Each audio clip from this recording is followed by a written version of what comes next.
제가 상처를 받았는지.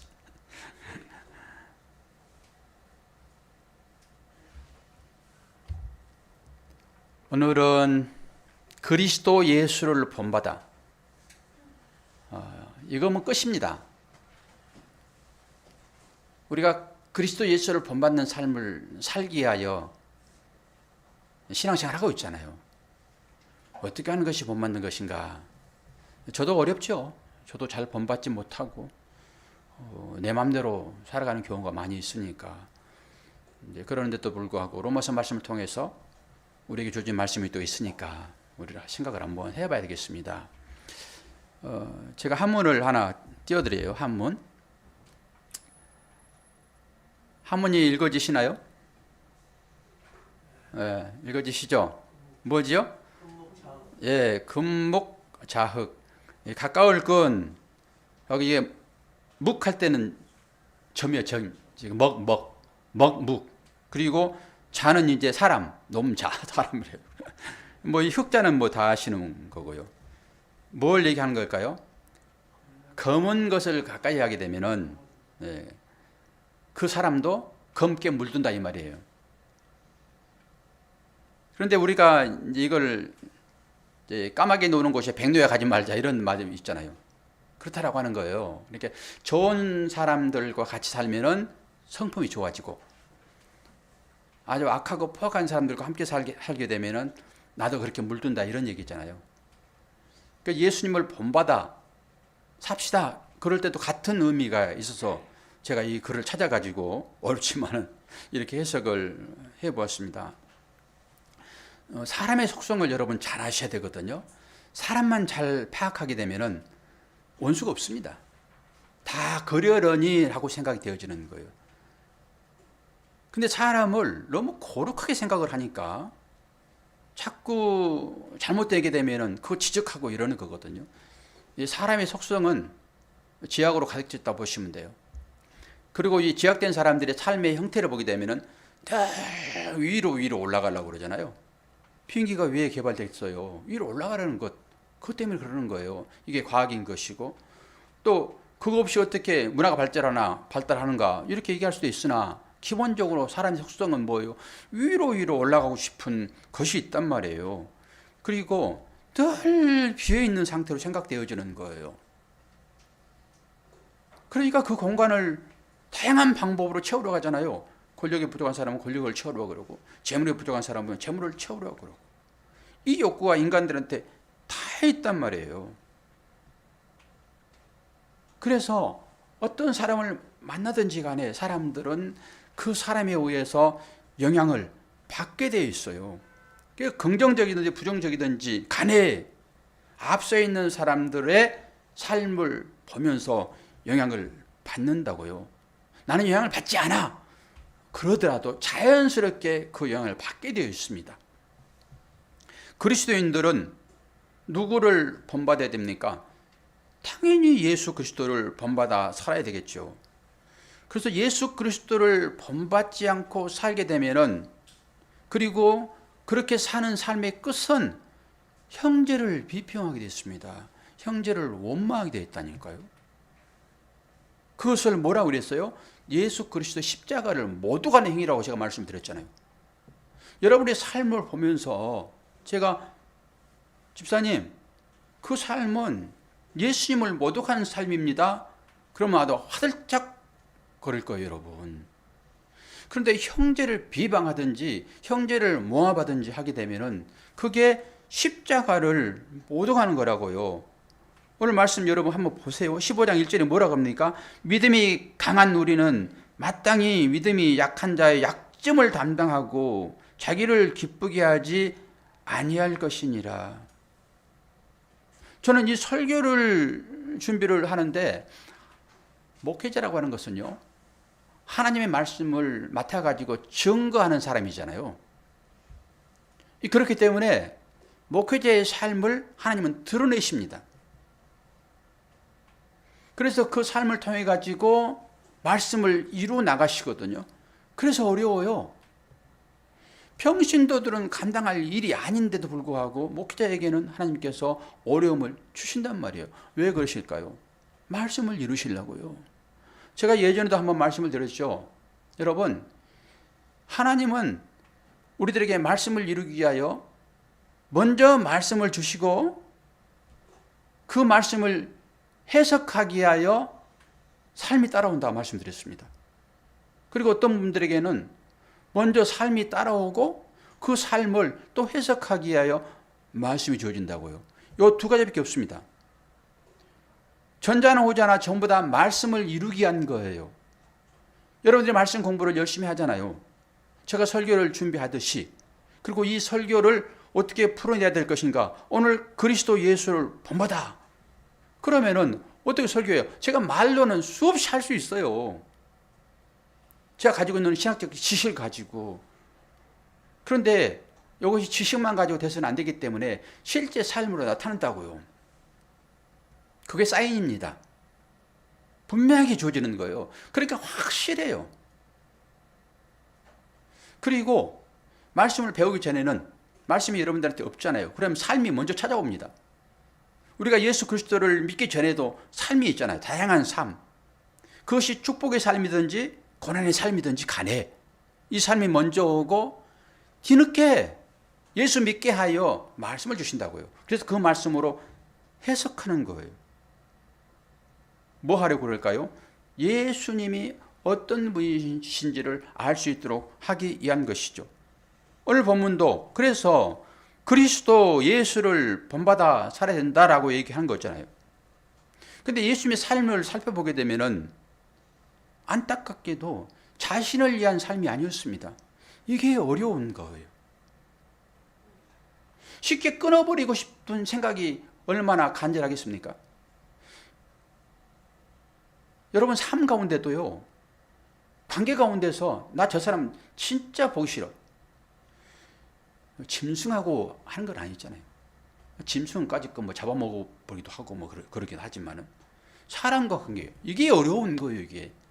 근데 진짜로 내가 말씀을 안에 품고 있고 이 말씀을 가지고 있어서 말씀을 시행하는 차원에서 내 이웃을 내 몸처럼 사랑하고 원수를 사랑하고 그러다가도 계속 돼보세요 그것이. 그럼 다시 안 봅니다. 안 봐버리면 끝이죠 뭐. 안 그렇습니까? 그래서 관계가 깨지는 거잖아요. 근데 만약에 주님께서 우리들이 하는 그 행위를 보고 나 너하고 이제 안 봐 이제. 그래 버리면 어떻게 됩니까? 그런데 그 마음이 목사에게 보여지는 거예요. 목사에게. 그러니까 보기 싫으면 안 봐버리면 속 편하단 말이에요. 그런데 목사는 그럴 수가 없어요. 이게 딱 주님의 마음입니다. 그러니까 원수를 네가 사랑해야지. 말로는 네 잘하더라. 원수 사랑이 뭔지 알아? 그리고 이 일들이 생겨나는 거예요. 그게 힘들죠. 그 말씀을 우리가 이뤄 나가야 되잖아요. 특히 목사는. 목사뿐만이겠습니까? 목사 가정 다 마찬가지죠. 그럼 여러분들은 또 다를까요? 똑같아요. 그리스도인이라고 하는 사람들은요. 말씀을 이루는 걸로 삶을 살아야 되거든요. 그러려고 그러면 어디에서 말씀이 이루어질까요? 사람 관계에서요. 그래서 내 이웃을 내 몸처럼 사랑하라 그런 얘기가 주어지는 것이고 원수를 사랑하라 그런 일이 주어지는 거예요. 너 잘 배웠다 그래. 잘 배웠지. 그리고 원수를 데려온다니까요. 그런 거 경험 안 해보세요? 그러면 내가 말씀을 신뢰하는지를 거기서 알아요. 그때 뭐가 필요합니까? 의지가 필요합니다. 그때 의지가 필요해요. 여러분 감정적으로 제가 신앙생활 하지 말라고 늘 말씀드리죠. 감정은 자기를 속입니다. 감정 가지고 신앙생활 하게 되면요. 그 감정은 물거품 사라질 때가 많이 있습니다. 그러면 하나님 사랑도 떠날까요? 그래서 옳은 것을 행하시기를 바라요. 내 감정으로 사지 마시고요. 이거 하나는 꼭 붙잡으셔야 됩니다. 늘 우리는 삶 가운데서 우리의 감정 해치는 일들이 참 많이 있어요. 그리고 예수님의 삶을 그분을 닮아가려고 그러면은 그분을 닮아갔던 사람들을 보면 돼요. 그래서 사도 바울을 우리는 많이 담기를 원합니다. 사도 바울이 했던 말씀들을 좀 찾아볼 거예요. 고린도전서 9장입니다. 빌립보서까지 제가 말씀을 다 읽어드립니다. 내가 모든 사람에게 자유하였으나 스스로 모든 사람에게 종이 된 것은 더 많은 사람을 얻고자 함이라. 나와 같이 모든 일에 모든 사람을 기쁘게 하여 나의 유익을 구치 아니하고 많은 사람의 유익을 구하여 저희로 구원을 얻게 하라. 아무 일이든지 다툼이나 허용을 하지 말고 오직 겸손한 마음으로 각각 자기보다 남을 낮게 여기고, 이게 전부 다 사도 바울의 신앙 고백입니다. 우리에게 주는 편이란 말이에요. 이거 보십시오. 9장 19절에도 내가 모든 사람에게 자유하였다. 이건 고린도 교회의 특징을 잘 아시죠? 거기서 사도 바울은 자유함을 얻은 거예요. 그 사람들이 가지고 있는 그것에서 훨씬 뛰어넘는 자유가 그게 있었습니다. 그런데 사도 바울이 뭐라고 합니까? 지금 그 사람들에게 종이 되겠대요. 종이 그 밑으로 들어가겠답니다. 왜 그래요? 사람을 얻으려고요. 충분한 자유를 누릴 수 있음에도 불구하고 사도 바울은 거기로 들어가는 거예요. 그리고 밑에 말씀도 마찬가지죠. 나와 같이 모든 일에 모든 사람을 기쁘게 하여 나의 유익을 구하지 아니하고 많은 사람들에게 유익을 구하여 저희로 구원을 얻게 하래. 목적 자체가 뭐예요? 구원이에요, 구원. 그러니까 내 유익보다는 다른 사람들의 유익을 챙기는 삶. 이게 예수님의 삶입니다. 잘 아시잖아요. 십자가가 바로 그런 거 아닙니까? 예수님의 삶을 따라 살려면 뭘 통해서만 가능할까요? 말씀을 통해서만 가능합니다. 우리가 예수를 본받자, 그리스도 예수를 본받아, 이 말씀 자체는 다른 것에서 되지 아니하고 말씀 가운데서만 가능해요. 그래서 이 기록된 말씀을 우리에게 주셨는데요, 이것은 뭐라고 한다고요? 교훈을 주기 위하여 기록했다라고. 오늘 본 말씀이 주어지고 있잖아요, 이렇게. 그래서 기록된 말씀을 통해서 우리가 뭘 얻지요? 소망을 얻습니다. 소망이 있게 되면은 이 잔잔한 일들은 전부 뛰어넘을 수가 있습니다. 소망이 없기 때문에 이 보이는 곳에 모든 마음을 다 쏟아버리는 것이죠. 우리가 잘못 배우게 되면은, 잘못 교훈을 받게 되면은 여러분 세상 풍조에 휘둘릴 수밖에 없습니다. 그래서 말씀을 잘 배우셔야 돼요. 그리고 그 말씀을 가지고 실제 삶으로 찾아오는 그 시험이라고 하지만은 그것을 이겨낼 수가 있는 거예요. 그런데 이 교훈을 잘못 깨닫게 되면은, 다른 말로 이 하나님의 말씀을 여러분들의 정욕을 채우게 한 말씀으로 취하게 되면은 방향을 잃습니다. 그리고 그게 끝나면은 모든 것이 다 끝나버린 것처럼 여겨집니다. 주님도 말씀하시죠. 마태복음 11장을 봅니다. 수고하고 무거운 짐진 자들아 다 내게로 오라. 내가 너희를 쉬게 하리라. 나는 마음이 온유하고 겸손하니 나의 멍에를 메고 내게 배우라. 그리하면 너희 마음이 쉼을 얻으리니 이는 내 멍에는 쉽고 내 짐은 가벼움이라 하시니라. 우리가 수많은 짐을 지고 있잖아요. 인생의 짐. 여기서 말하는 이 짐은 율법의 짐을 얘기합니다. 그 율법은 뭐죠? 우리 삶에서 나타나는 모든 것들이 율법이라고 보시면 돼요. 주님의 사랑 외에 이 짐을 지고 우리가 살아가고 있잖아요. 그래서 이 율법의 짐을 다른 말로 하게 되면은 자기 생생되기라고 보시면 돼요. 나만 잘 먹고 잘 살자고 하는 그 마음들, 이웃 사랑하라고 그러니까 말씀을 지키기 위하여 좀 그냥 형식적으로 하고, 그리고 내면으로는 나만 생각하는 마음, 이게 여러분 율법입니다. 그래서 이 율법의 짐을 지고 있는 사람들을 향하여서 주님 말씀하시잖아요. 다 내게로 오라. 내가 너희를 쉬게 하겠다. 그러면서 나는 마음이 온유하고 겸손하니 나의 명예를 메라. 여러분은 마음이 온유하고 겸손합니까? 잘 배웠으면은, 교훈을 잘 받았으면은 여러분의 마음은 온유하고 겸손해야 됩니다. 그런데 이걸 언제 드러납니까? 언제 들통납니까? 그렇지 않는 상황으로 내몰릴 때, 나의 뜻과는 전혀 다른 어떤 상황들이 나한테 몰려올 때, 그때 시험이에요, 그게. 그때도 나는 온유하는가? 그때도 나는 겸손하는가? 누구한테 배운다고요? 예수님께요. 예수의 말씀이 나를 장악하게 되면은 여러분들이 그 삶을 살 수 있게 된다라고 말씀을 우리에게 요구하고 있어요. 그래서 말씀을 깊이 묵상해야 됩니다. 그리고 그 말씀을 가지고 나의 삶을 조명해야 되고요. 주님의 길은 오직 한 길밖에 없습니다. 그 길은 십자가의 길이죠. 그러한 삶이 하나님께 영광을 돌리게 되는 것이고 그것이 주님의 일입니다. 여러분, 주님을 잘 알지 못하게 되면요, 하나님을 알 수가 없어요. 주님을 잘 아셔야 돼요. 어떻게 합니까? 배우셔야 됩니다. 기본적으로 배우셔야 돼요. 주님을 알지 못하게 되면 나만 알게 되는 거예요. 주님의 일이, 하나님을 믿는 우리의 신앙생활 자체가 무엇을 얻기 위한 것입니까? 영생을 얻기 위한 삶입니다. 영생과 여러분이 상관이 없다 하게 되면 뭐하러 믿으세요? 그렇게 일생 가운데가 끝나는 삶이라고 그러면 여러분 예수를 믿을 필요가 없습니다. 우리는 영생을 얻어야 되기 때문에 예수를 믿는 거예요. 영생. 그 자리를 우리가 다 갖는 것입니다.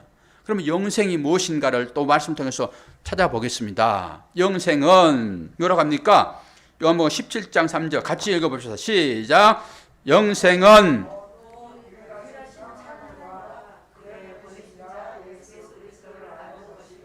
아멘. 영생이 뭐라고요? 예수를 아는 거라고요. 그렇게 예수를 알지 못하고 신앙생활을 할 수가 없어요. 예수를 알기 위하여 우리가 말씀을 배우는 것이고요. 예수를 알기 위하여 사랑하는 것입니다. 예수를 알기 위하여 관계를 회복하는 거예요. 예수를 알기 위하여 전도도 하는 것입니다. 뭐 하려고요?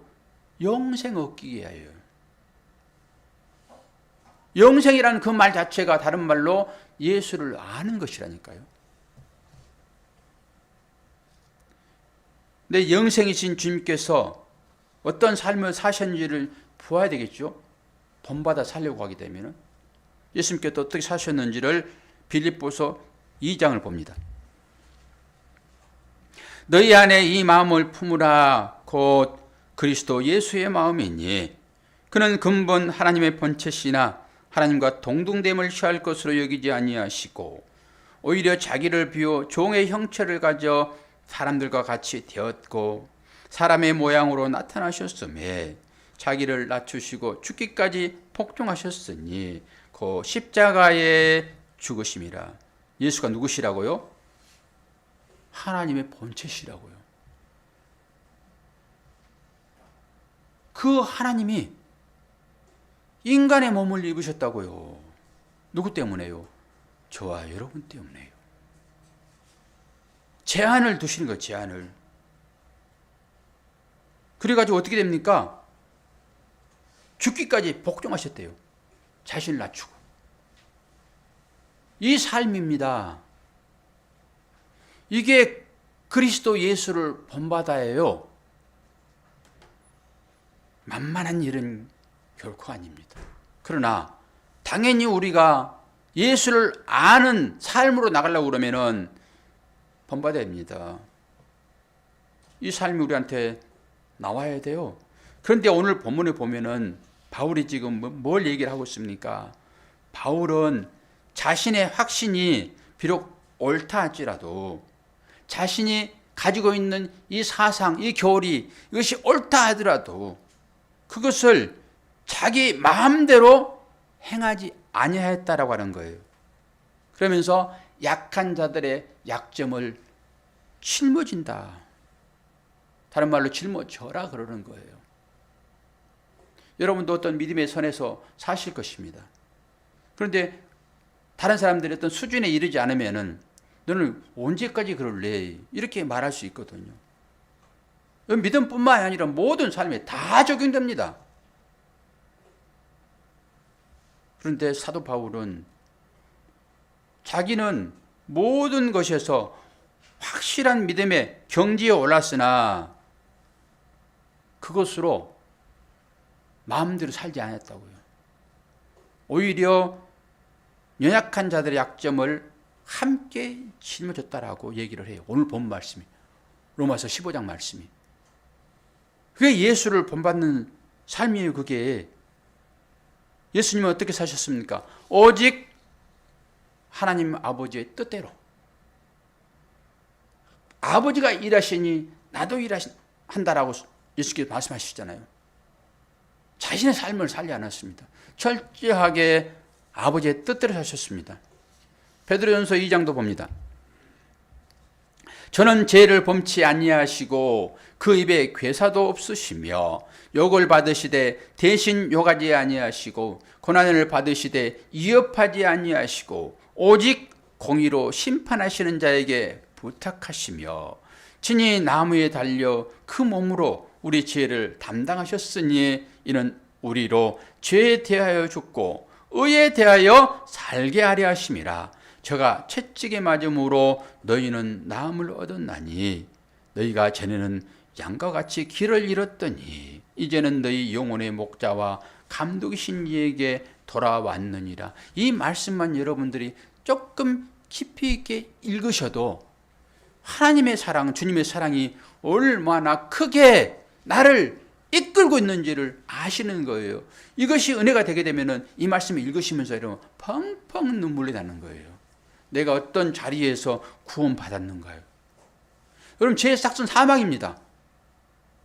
이걸 누가 갚아줬습니까? 주님이 갚아주셨다고요. 그런데 우리는 그런 것은 망각해버리고 버젓이 나의 생명은 나의 것 이렇게 하고 있으니까 우리가 얼마나 믿음 없는 삶을 살고 있는지. 여러분 보세요. 우리가 지금 어떤 상황에 놓여 있는지를 갈라디아서 2장 20절을 보면서 다시 한번 확인하고자 합니다. 내가 그리스도와 함께 십자가에 못 박혔나니 그런즉 이제는 내가 사는 것이 아니요 오직 내 안에 그리스도께서 사시는 것이라. 이제가 육체 가운데 사는 것은 나를 사랑하사 나를 위하여 자기 자신을 버리신 하나님의 아들을 믿는 믿음 안에서 사는 것이니라. 저와 여러분의 삶이 바로 여기 들어있는 거예요. 이게 소망입니다.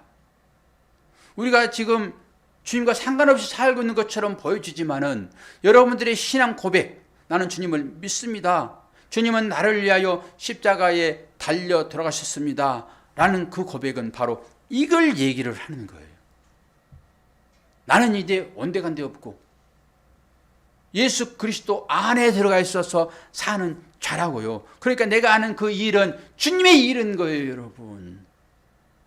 주님의 일이 따로 있고 내 일이 따로 있는 것이 아니라 내가 하고 있는 그 일이 주님의 일이라니까요. 그게 다른 사람 눈에도 그렇게 보여야 되고 하나님 눈에도 그렇게 보여야 되는 거예요.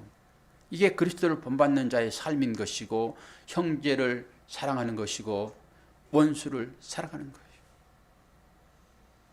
비록 해코지하여 내가 그것 때문에 힘들고 어렵지만은 예수 그리스도 안에 있다라는 확신이 있는 사람들은 그거 이겨내는 거예요. 내가 그리스도 안에 있다고 고백하고 있잖아요, 지금. 사도 바울의 마음을 통해서 나는 하나님 앞에서 어떤 상태인가를 보면 좋겠습니다. 우리가 뭔가 열심을 내서 하나님의 사랑을 받을 수 있다고 생각하십니까? 전적인 하나님의 은혜 가운데 있음을 여러분 확인하세요. 내가 뭔가 열심히 하여 내가 지금 믿음의 삶을 사고 있고 어느 정도 생활을 유지하고 있다라고 하는 사람들은요, 절대 남을 용서하지 못합니다. 찾아오는 자들을 이루하지 못해 줍니다. 그런데 나의 모든 것이 주님으로부터 공급되어진다라고 하는 그런 믿음의 삶을 사는 사람들은 이웃을 돌볼 수 있습니다. 이게 그리스도를 본받아예요. 고난이 오게 되면 참을 수 있는 힘이 필요하고 인내가 필요합니다. 고난을 통해서 우리는 믿음을 확인할 수 있고요. 그리고 좋은 것 주어지는 경우도 많이 있지 않습니까? 음식을 예를 들게 되면은, 아니, 좋은 음식 누가 차려놨는데, 나는 이렇게 살 수 없어라고 그 밥상 거듭하지 마십시오. 잘 드시기를 바랍니다. 그리고 좀 더 채워지게 되면은, 오늘 또 우리가 광야의 그 만나 외출하기 얘기를 아이들과 함께 나눴는데, 우리는 하루하루 살아가는 것입니다. 하루에 주어질 양식 하나님이 매일 공급하십니다. 욕심 많게 이틀치 준비했더니 그 다음날 다 벌레가 나버렸잖아요. 박선 선생님 다 보셨죠? 우리가 그런 거예요. 혹시 내일 것 먹을 것 우리에게 줘줬으면은 그거는 이제 나누라고 주는 거라고 생각하시면 되는 거예요. 남으면 돌려주면 되고, 내 배도 채우지 않고 그렇게 남한테 내 배 채우지 않고 줄 수 있는 실력이 우리한테 못 돼요. 우리는. 여러분 먼저 배를 채우시고요. 나머지 있게 되면은 이웃에게 그걸 돌려주시라고 우리에게 주어진다라고 생각하시고, 혹여나 어떤 고난이 있게 되면은 믿음을 지켜내기 위한 믿음의 사람으로 키워내기 위해 하나님께서 우리에게 시험 주신다라고 여러분 잘 견디시면 되는 거예요. 매일매일. 이게 예수 그리스도를 본받는 삶이잖아요. 주님이 그 삶을 사셨잖아요. 우리가 그 주님을 믿잖아요. 그렇게. 그런데 그 십자가를 밟고 여러분 일어서려고 해요. 우리가 그 십자가로 가는 것인데 그냥 모양만 십자가입니까? 그건 아닌 것이잖아요. 그래서 사도 바울의 삶을 살펴보게 되면은 우리의 삶이 또 드러나게 됩니다. 사도 바울이 처음에 어떻게 살았는지를 말씀을 통해서 볼 텐데요. 사도행전 9장입니다. 이 사도 바울이 예수 믿기 전이에요. 하나님 열심히 믿었던 상태로 보시면 돼요. 사울이 주의 제자들을 대하여 여전히 이업과 살기가 등등하여 대제사장에 가서 다메섹 여러 해당에 갈 공문을 청하니, 이는 만일 그 도를 쫓는 사람을 만나면 물론 남녀하고 결박하여 예루살렘으로 잡아오려 함이라. 사울이 행하여 다메섹에 가까이 가더니 호련히 하늘로서 빛이 저를 둘러비치는지라. 땅에 엎드러져 들음에 소리 썩 가라사대 사울아 사울아 내가 어찌하여 나를 핍박하느냐 하시거늘. 이게 뭡니까? 하나님 열심히 믿었던 율법주의 사울이에요.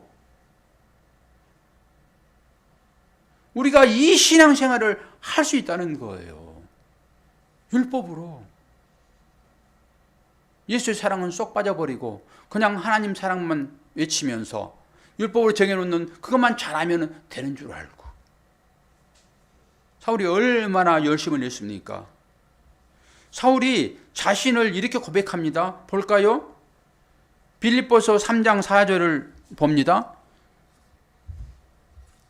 이건 사울이 신앙 고백한 이후에 이전의 삶이 어떤 것인가 라고 하는 걸 고백하는 거죠. 예수를 만나기 전에 상태를 얘기하는 거예요. 지금.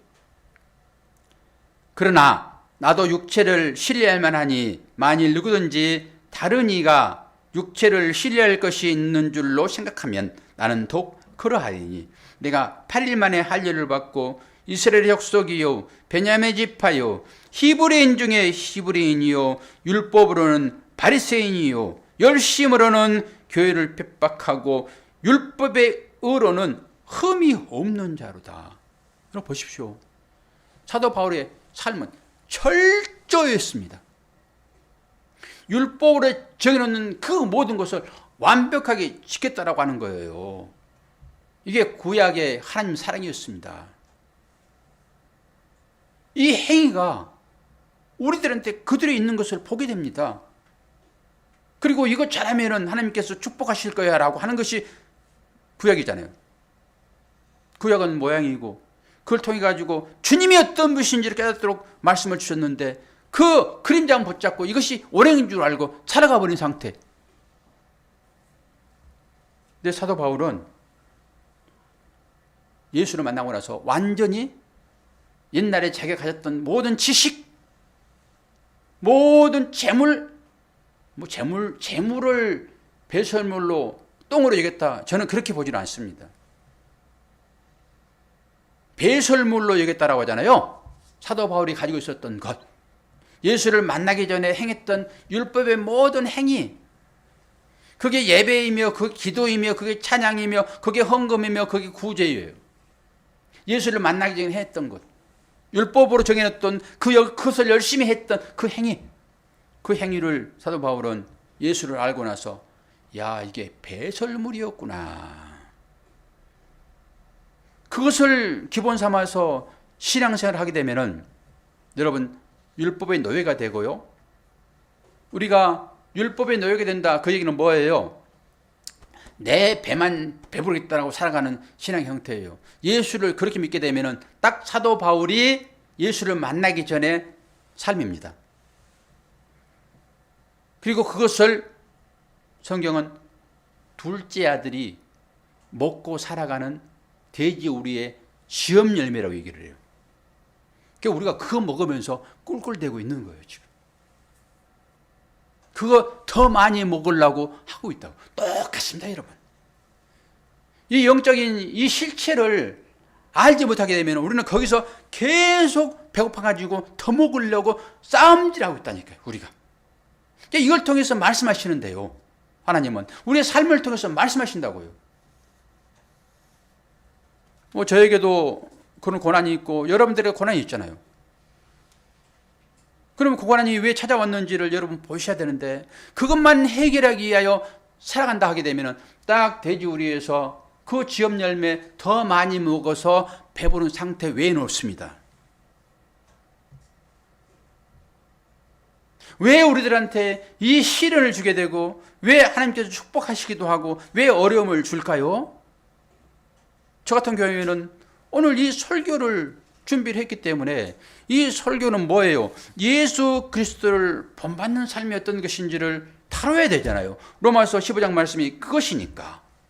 그러면 예수 그리스도를 본받는 삶이 지식으로만 있는 것이 아니라 실제적으로 예수 삶이 뭔지 알아? 그리고 십자가를 들이미는 거예요. 십자가를. 이건 개인적인 체험이기도 하지만은 여러분들과 똑같아요. 다 똑같습니다. 그걸 통해서 누구를 보시라고요? 주님을 보시라고요. 그걸 통해서 하나님을 보라고요. 그런데 이걸 통해서 하나님을 보지 못하게 되면 우리는 전부 다 여기에 갇히는 거예요. 이 삶의 테두리에. 이거 어렵지 않아요, 여러분. 그래서 신명기 8장이 주었다고 얘기하잖아요. 우리 아이들도 배우는 거예요, 그거는 지금. 너희 조상도 알지 못하는 만나를 준 것은 그 만나가 생명이라 하지만은 사람은 이것으로 사는 것이 아니라 하나님에 위해서 나오는 말씀으로 사는 것을 그걸 통해서 말 수밖에 없기 때문에 그걸 준 거라고요. 여러분이 뭘 어떻게 해서 여러분 깨닫습니까? 어떻게 해서 사랑을 알고 어떻게 해서 미움을 합니까? 삶을 통해서요. 그러니까 그 삶이 주어지는 것은 뭘 깨닫도록 하시게 하여 하나님의 사랑이 얼마나 우리에게 크게 임하고 있는지. 딱 다른 사람이 어떤 일을 해가지고 내가 기분 나쁘게 되면요, 정확하게 그게 자기입니다. 그게 주님과의 관계를 설명하고 있는 거예요. 딱 주님과 관계. 그래서 자기를 보세요. 내가 그렇구나. 주님이 나를 품지 않았으면은 우리가 일반적으로 우리를 괴롭히는 어떤 것에 반응하는 식으로 한다 하게 되면은 여러분 주님 곁에 머물 수 있겠습니까? 그러니까 그런 일을 통해 가지고 나를 봐야지. 왜 나를 자꾸 괴롭히지? 애매하게 여러분 고난받는다고 제가 말씀드렸죠. 애매하게. 그 사람이 애매하게 고난받는다고요. 뭘 이루기 위해서 그러십니까? 거기까지 여러분 들어가셔야 돼요. 그래야 사랑이 나와요. 형제 사랑이. 그냥 미워하는 것이 아니라 이것이 주님의 마음이로구나. 그리고 자신을 보는 것입니다. 그래서 그리스도를 본받아 이것은 뭐요? 십자가를 지라러 가는 거예요. 거기로 가라고 그런 것이지 십자가 무기 삼아서 그걸로 사람 패죽이라고 그런 거 아니에요, 여러분. 참 능력은요, 섬기는 것입니다. 어린 사람들이 힘없는 사람이 섬기는 것은요, 종이에요, 종. 진짜 섬기는 것은 힘이 있는 자가 섬기는 것입니다. 이게 사랑이라고요. 여러분이 어떤 상태로 섬김 받고 있습니까? 주님이 그 자리에 내려가신 거예요. 주님이 하나님이신데 그분이 우리를 섬기러 육신을 입으셨다고요. 예, 그리스도를 본받아야 해요. 삶으로 여러분 이제 나와야 돼요. 삶으로. 주님 마음이 입혀질 때만 가능한 일들이지만은 그 원수가 누구 때문에 원수 만들어진 거 아십니까? 나를 살리시려고요. 나를 살리시려고 그를 하나님께서 원수 만드신다니까요. 원수.